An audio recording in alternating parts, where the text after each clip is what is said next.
The UK Foreign Secretary Boris Johnson says the airstrikes in Syria were about saying enough is enough over the use of chemical weapons. But will they be enough to turn the tide?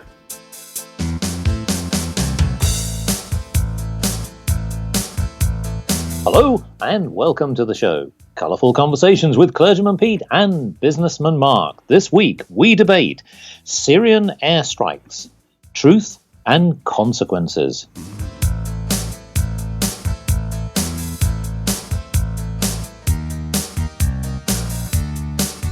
Well, the US, the UK and France say their air forces and navies have conducted strikes on several sites in Syria, firing 105 missiles. Now, US Defense Secretary Jim Mattis said the Allies had taken decisive action against the Syrian government's chemical weapons infrastructure. Was this the right thing to do? Has this now opened up more issues for Western allies? Clergyman Pete, let me ask you this question. Whilst many people have questioned President Bashar al-Assad's government and their use of chemical weapons, was it right for Trump and his little colleagues to go in with decisive action? Well, the question is, what are the consequences? Of course, I mean, were they right in the first place? It begs the question of whether it's right to take action in another country when you may well cause the death of civilians there. That's a question, but that's a question that's now in the past, in that the action's already been taken. Now, what are the consequences? Well, has it been successful?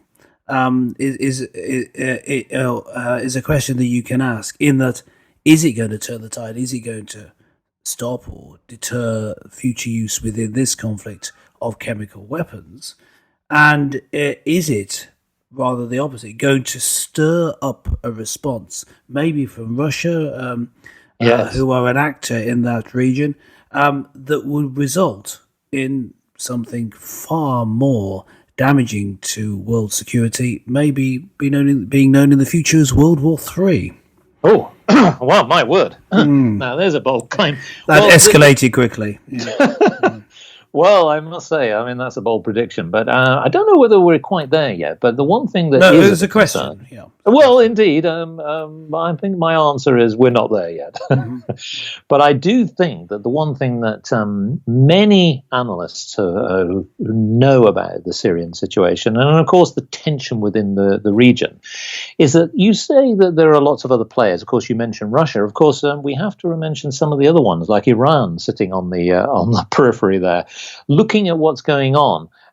Unfortunately, these strikes, for some reason, hasn't got through the news, certainly on the surface, have actually killed people. More than 40 people known today have actually lost their lives as a result of this very targeted attack, which in itself, one life, sadly, is too many.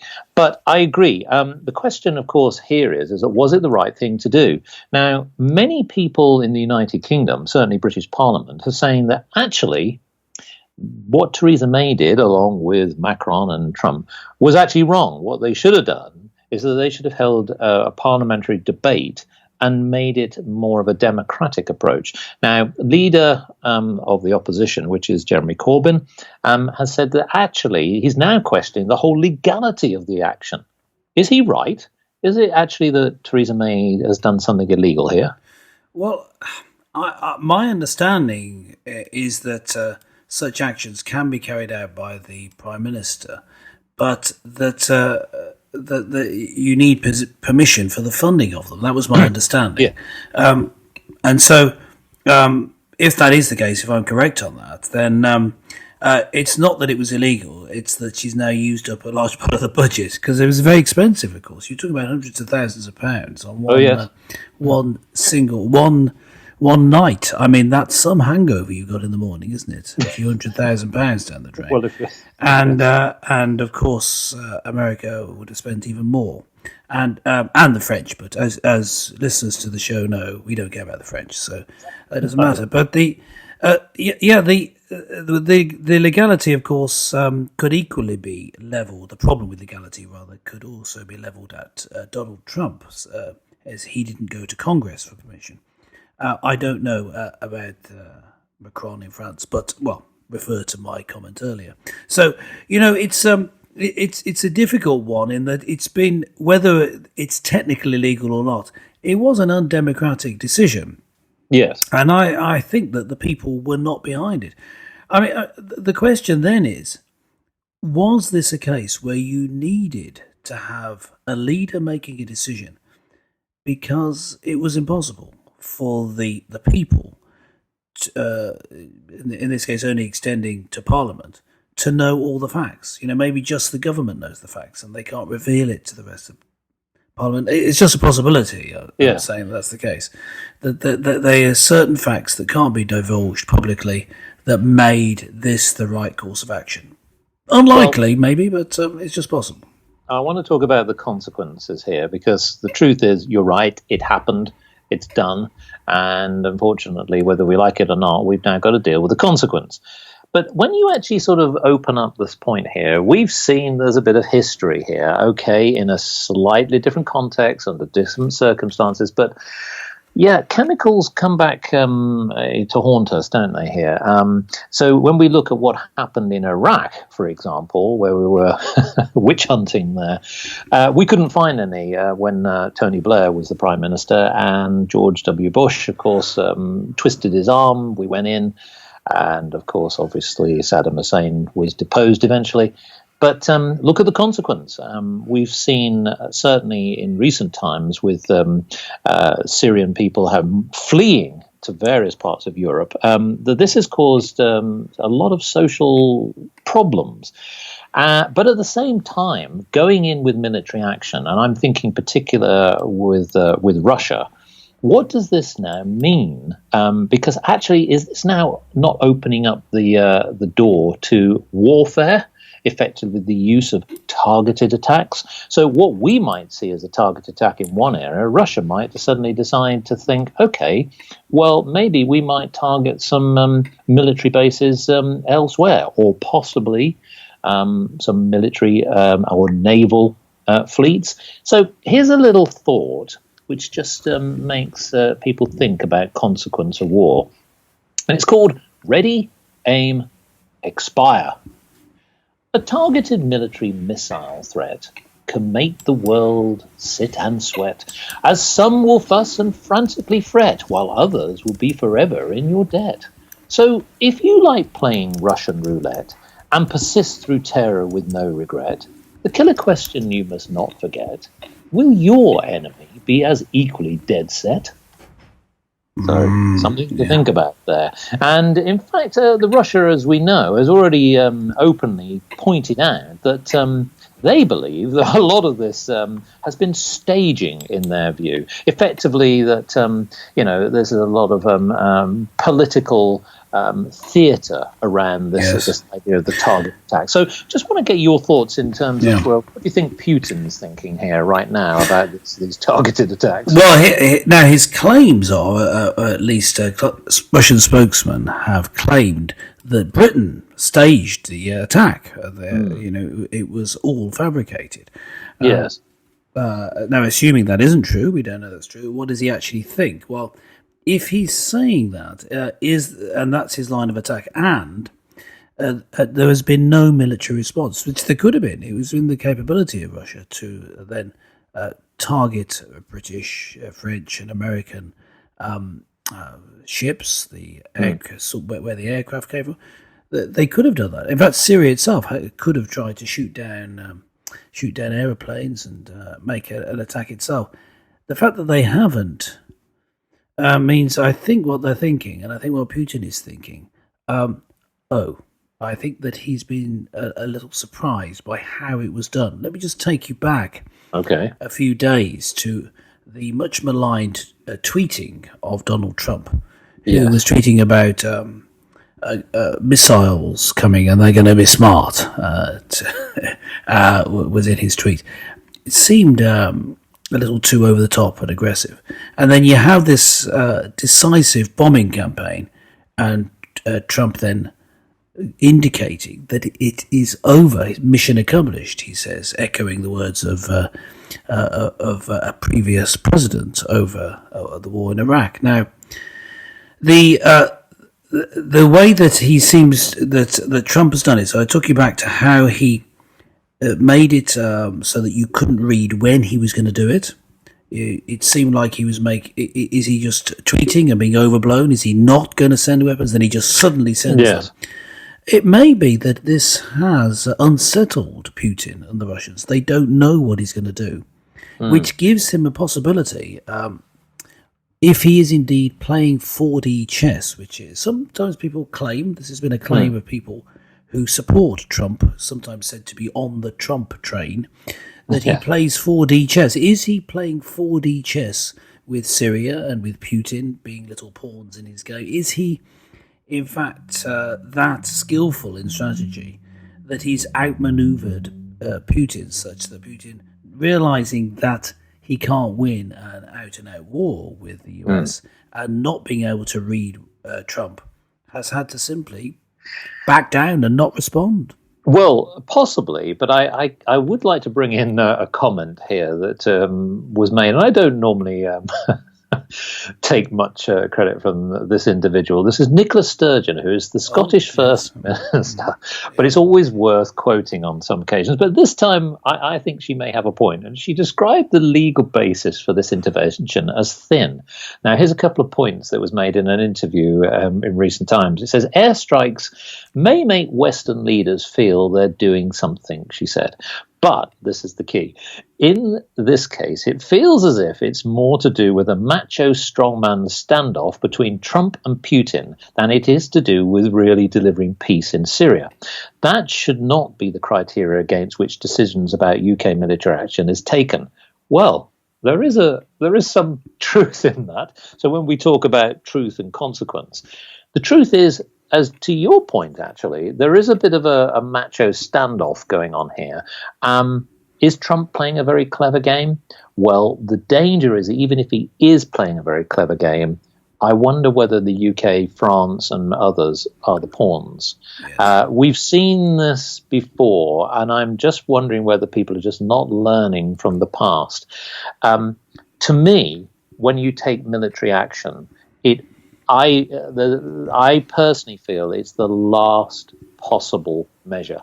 Yes, I think it's almost a last resort. The sense that whilst Assad clearly has used chemical weapons, allegedly on his own people, should we be interfering?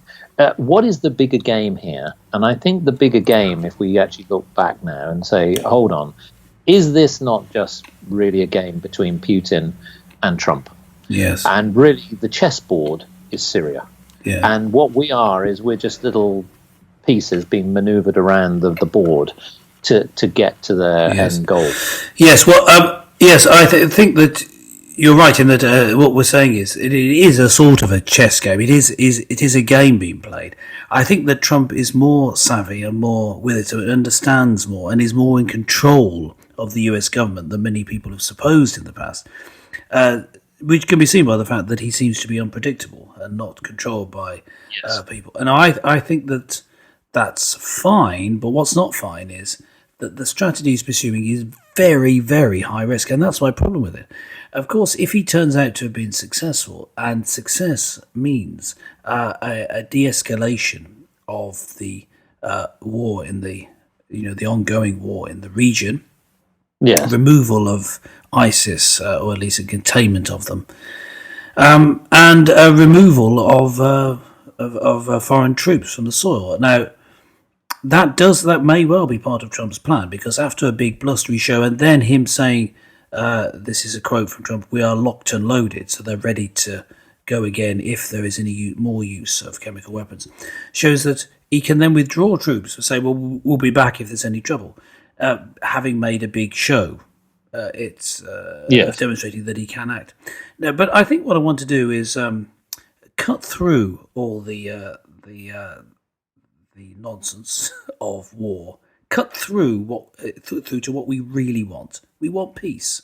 Correct. Now, What I see is there has to be three things that could happen, and this is going to be something that I think should happen. Of course, I realise that there are difficulties in achieving this.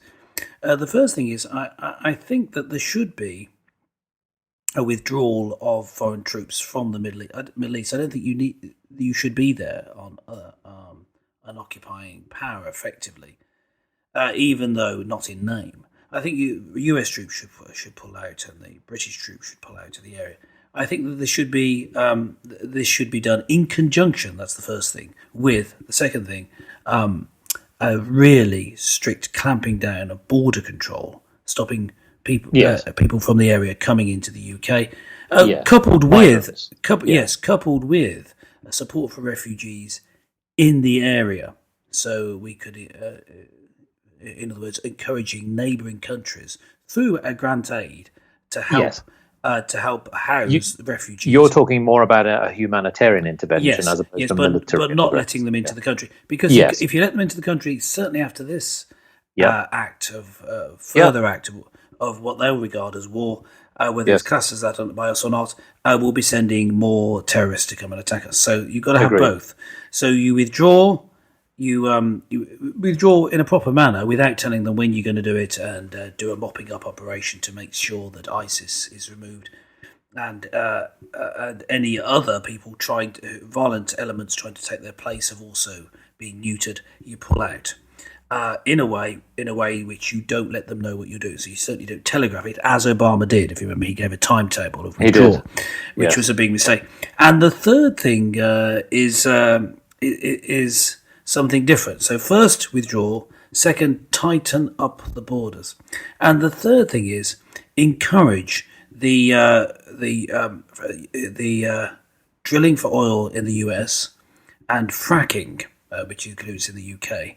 In other words, become, as soon as possible, get the West completely self-sufficient in fuel, so that if you do that, you immediately remove the importance of the Middle East in terms of economics, which pretty much neuters its influence on politics, because it's a question of following the money. If they didn't have Russia, because Russia is so dependent on its oil and gas. Exactly. If they weren't, and if we weren't dependent on oil from the Middle East, they would have virtually no influence. We could, if we want, kick them around like a little football. But what I'm suggesting is just leave them alone, but stop buying things off them. Just, obviously they don't play nice, so don't play with them at all. That's my advice. Well, that opens up to something that's forthcoming, which of course is the World Cup in Russia, yes. Of all places. I wonder how many missiles will be used during that event. Yes. Well, look, listeners, what do you think here? Yes. I mean, do you have a particular view on this? They probably think Pete's right. That's probably what they're thinking. Yeah. They probably think, yes, vote Mark and Pete to sort it all out. But no, listeners, do you feel that actually the strike action by the Western Allies was the right thing to do? Did Trump push May and Macron too far? Maybe it is now going to open up consequences which we will see unfold in the weeks to come. Well, let us know. Why not log on to markandpete.com, which will take you to our podcast, and click on the comments page and tell us your thoughts. Well, thanks for listening to the show, and I'm sure this subject will rumble more in the months to come. So join us again next time for more colourful conversations with Clergyman Pete and Businessman Mark. Toodaloo.